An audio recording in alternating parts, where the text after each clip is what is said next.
All right, I'm here at the boat today, and as you can see behind me back there, maybe, it's a super rainy day today. Yesterday was really bad. Today it's actually not raining really bad. It's just kind of drizzling a little bit right now. Last time I was at the boat, which was a couple days ago, we went out sailing, and I noticed I got a problem with my Bimini, which is right up here. There is a problem with the stitching right here. So this stitching has come out, and this piece is a window, and it's come apart right there. And then I also saw the stitching here on this cover for the wheel is coming out as well. So that needs to be fixed. And there's what it looks like from the top side. You can see the big gap in there. That needs to be sewn shut. So I brought the sewing machine with me today. It's out in the truck, and I'm debating whether I should haul it all the way here onto the boat, which is, it's kind of heavy, it weighs about 100 pounds, bring it all the way onto the boat, or whether I should take the Bimini down and bring it to the parking garage and just sew it in my truck. The advantage of doing it here is I can plug it in and do it with power. If I bring it to my truck, there's no place nearby to plug in the parking garage, so I would have to do it by hand. So first thing I got to do is take the Bimini down.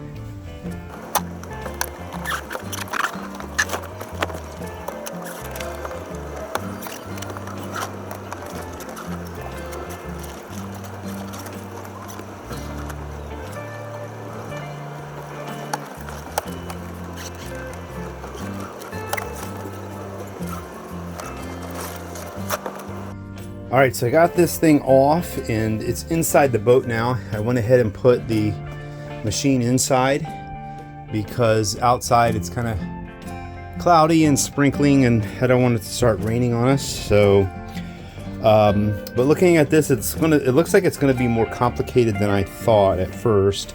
And I realized when I took this down that I replaced this glass piece. It's been a few years ago. But I think the problem was I used a thread that wasn't UV resistant. And I think that's part of what the problem was. There also is some other original thread still on here that has worn through. So what I want to do is get all this stitched back together. But in reality, this Bimini is in rough shape. It's pretty old. There's other stitching and stuff that's coming loose. Some of these pieces, like this binding around the edge here, is cracked in different places, and the whole thing it's kind of dirty. So I'm going to try to stitch it up, at least to get it back together, and then I'm going to try to clean it again and see if I can get some of the dirt and stuff off of it. It is in bad shape. It's going to need replaced. It's going to be a big job that I'm not quite ready to do.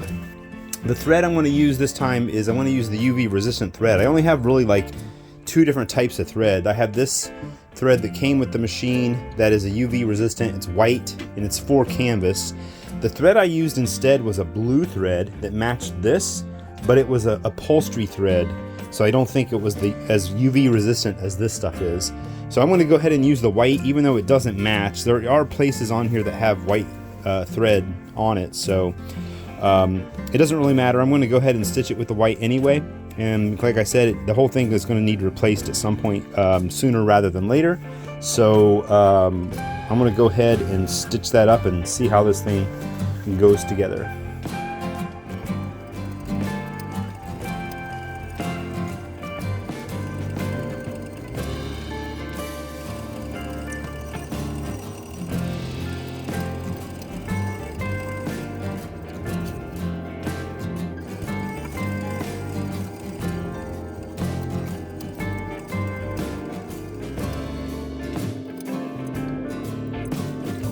So you can see here, this is the part that I stitched last time. It's just this one end to replace this, and all this other stuff is coming loose here, and this is white thread. And I'm not sure, I don't remember, I guess I must have stitched this at some point because I removed this, but I'm not sure why this thread is wearing out so quick, because it is white. Alright, I made the repair. put the Bimini back up, and everything seems to be looking okay for now. Now, one thing with the repair that I noticed was the thread that I used, which was this white thread here. It's supposed to be UV resistant, and after looking at it, I remember I replaced that glass piece before, so that entire thing had been sewn before, and it all had the white thread. So I'm surprised that after just a few years, the thread looked like it had deteriorated as much as it did. I did have some of the blue thread on there, which I think, I can't remember why I put that on there. It may have just been for the binding, but the white thread did deteriorate. So it's been a few years since I did that. I think that's one of the earlier projects I did, because I think when we bought the boat, that piece was broken. So and I remember fixing it as I was putting it all back together just now. So I'm not sure why it didn't last as long, or if this thread that I have here, the white thread that came with the Sailrite, if that is not as UV resistant as I thought it was. So while I have the Sailrite here, and I'm talking about thread, I thought I'd talk a little bit about how this thing has performed so far. So I bought this, I don't know, it's been a few years ago, I think, when we first bought this boat. And one of the first projects I did was all of the cushions. So all the cushions there have been redone. All of these cushions up there in the V berth, cushions back there in the quarter berth, everything has been redone. And I sewed it all with this thing. And I've also done with this a number of sail repairs, Bimini repairs, Dodger repairs, canvas, all sorts of different things that I've done. Other little projects like the holder that I have hanging up right there. That's the holder for the crib boards that go in the companionway. Lots of different projects that I've made. And the Sailrite machine, this thing is you either love it or you hate it. I think if you look at a lot of the Facebook groups related to this, there are some people who buy this and have nothing but bad luck with it, or they hate it, and there are some people who love it. I think I am kind of leaning toward the camp of that. I like it. There are some negatives with this thing that I don't like.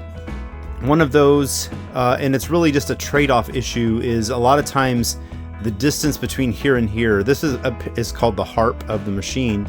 So this is like a conventional sewing machine, the distance between here and here. But an industrial machine, an industrial walking foot machine, will usually have a much wider space here, which makes it easier to sew big things like that Bimini up there that I just finished sewing right up there. That thing, I could barely fit part of that into this and had to roll it up and try to finesse it so it fit in this area here to sew it. So that's probably the one biggest disadvantage. As far as like the performance of the thing goes, it works fine. I've never really had any problems with it. And when I do see people that have problems on Facebook and different places, one of the things that the big things they have problems with, I see, is needles and not threading it properly. I mean, you have to thread the thing properly to get it to work. Another thing that causes a lot of problems is tension, and you really have to pay attention to the tension on this and get it dialed in. But once you get it dialed in, it doesn't take a lot to just keep it in that setting and just keep sewing, even through multiple layers of cloth or whatever. Like the thing I just did there on the Bimini, there were multiple layers of cloth. There's the plexiglass or the glass stuff that's in there. So all of that sort of stuff is gets really thick, and then all of a sudden you're down to just 2 layers of canvas. So there's a lot of variation. I never had to mess with the tension once, because I've got it dialed in for this thread size that's in here. And when I first set it up, I usually set it to do like a few pieces of canvas just to kind of give it some kind of I guess base to go on. But I haven't had any problems with this thing at all, knock on wood, and I like it. Again, I don't love it in some ways just because of it's small, but the trade-off to that is it being small is you can carry it around like this in the case. So it comes in the case, I throw it in the back of the truck, bring it down to the boat. I do, like I mentioned earlier, it is possible to sew by hand with this thing just by turning this wheel. So you don't have to use the electricity with this, which I also like about it, and I've used that a few times trying to sew like the sail outside and that sort of thing. So overall, I think it's a really good machine. Definitely has paid for itself since I bought it, just in doing the upholstery itself. And I mean, I could go through here and look at, you know, there are numerous different projects that I've done with it. This thing, all of the winch covers right there. There's a few of those. I added a piece to this thing here, fixed that a couple times. That little piece back on the back there, I've sewn that. All of this, this piece here in the middle, I added this glass right there. That whole piece was added on there. It's got a cover on it. Replaced the glass in that, and then just the repair that I did to that today. Also webbing, the webbing that's over that outboard, I sewed that. So all sorts of things that I've done with the machine, so it has more than paid for itself if I would have had to buy those things. So or worse, if I would have had to have somebody try to make them for me. So overall, I think it's a good machine. It's a trade-off, you know, being a nice, you know, industrial walking foot and being portable. So but I like the portable aspect of it. Maybe someday in the future, what I was thinking, I want to get a sewing table at home, and you can get a table for this machine. I was thinking about that, but then as I think about it more, I don't know if it's worth just buying a bigger machine and putting that in a table and just keeping this one as my portable machine. But I guess that depends on how serious I want to get with this sewing thing in the future. But so far, good machine. Usually the people that have problems with it is because they're doing something wrong, like they've got it threaded wrong. Another thing I've seen the mistake happen is, and I haven't had this happen yet, but people who have needle strikes where they hit something hard and it deflects the needle and throw the timing out of the machine out. So I've never had to mess with the timing on this thing yet, but that could be an issue down the road. And I guess Sailrite has all sorts of videos on their website on how to fix that, but I haven't had to mess with that yet. But I think it's something that I could probably deal with, though.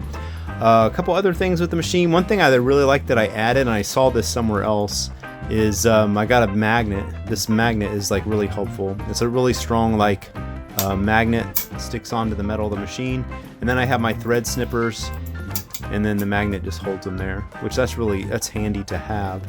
Other than that, good machine overall. So if you're thinking about getting one, definitely take a look at this and kind of weigh your needs. Like, if you need it to be portable, or if you're not going to be using it like in a fixed location, then definitely consider this machine. So next big project, I think, with this, I'm looking at the status and the condition of the Bimini out there, is at some point I'm going to have to fix or replace that. So it is good, I guess, that I already have one that exists, so I can use that for patterning. But that's a big project because there's lots of little bits and pieces and zippers and all that sort of stuff that goes into that. So that would have to be replaced, as well as the Dodger, which is up front here. And again, that looks like a lot of work. So I don't know about this winter, but maybe next winter, that might be a project that I have to look at. Another cool project that I did recently is this little tool bag. And about a couple year or so ago, somebody gave me a sail that was kind of like in really bad shape, and there wasn't a lot of material left on it that it was really usable. You can see even this piece, there are pieces that are torn and rust stained and that sort of thing, but there was this little piece here that was part of the tack of a sail that was somewhat usable. So what I did is I took the old Sailrite and I took the sail and stitched a tool bag out of it. And I had a bag that I keep like my most used tools, and this is what I'm using for that now. But I had a bag that I kept my most used tools in, and everything had to lay flat because of the way the bag was, and then that meant I'm always digging for things. So what I did is I made this bag and put 2 layers of pockets in it. So it's got a layer of pockets around here, and then it's got another layer of pockets down here. So pretty much everything in here, except for a couple things that don't fit in pockets, like my multimeter and my tape measure, everything is in a pocket. So it's nice. I love having that because then you can just look in there and see what tool it is that you want and then grab it and pull it out. So it was the tack piece of a sail. And these other pieces in here, I don't think this came from a sail. This came from something else that I had, some scrap material, because it's a little bit thicker, a little different type of material. But the outside and the bottom, that was all part of the sail. And you can see, like here, it just kind of wraps around there. And this is actually open to the inside. And then it's got a round piece or a square piece for the bottom. And then that's where the pockets are sewn right there. But it has turned out to be a pretty handy little tool bag. It's got a nice little handle that I made with some leftover webbing that I had, and all of it is recycled material. So I love having this thing, and I'll probably work on making some other versions of this to try to make like a really good tool bag. So that's about all I have for today. I just wanted to put a quick video on because, like, I know I haven't done a video on here in forever. Another project I'm working on, I think I mentioned in a short that I did recently, was working on the woodwork. So I've got a lot of woodwork that I've been scraping and sanding and cleaning and trying to get it in good enough shape that I can put some varnish on it. I think I am going to stick with the varnish that I put on there last time and just not change anything, just because I have a bunch of it left over. So I'll just keep using that, and eventually at some point I may try to switch to something that's a little bit more low maintenance. I think also it would help if in the future if I put more coats on more frequently, because the last time I didn't really keep up with it as well as I should have. So I think in the future I'll have to make sure that I put more coats on there and just kind of make it a habit of doing that every few months or so. So but that's all I've got for today in this video. The weather right now, we're getting into fall, so it has been like crazy hot and humid and stormy and everything here over the last few weeks. Right now, this is the first day, I think it's like 70 degrees out or something right now, which is crazy because yesterday it was like with the heat index like 104 or something crazy. First cool day. It's supposed to be cool through the weekend. We're planning on doing an overnight trip, probably Sunday night into Monday. Maybe I'll try to film something then. If not, then I'll do some woodwork and videos coming up here in the next week or two. I've got about 2 weeks, I guess. Oh yeah, yikes, 2 weeks until I have to go back to school. So that will be taking up some of my time, but the better weather in the fall makes for better sailing on the weekends. So we'll be doing a lot of that. But that's all I've got for today.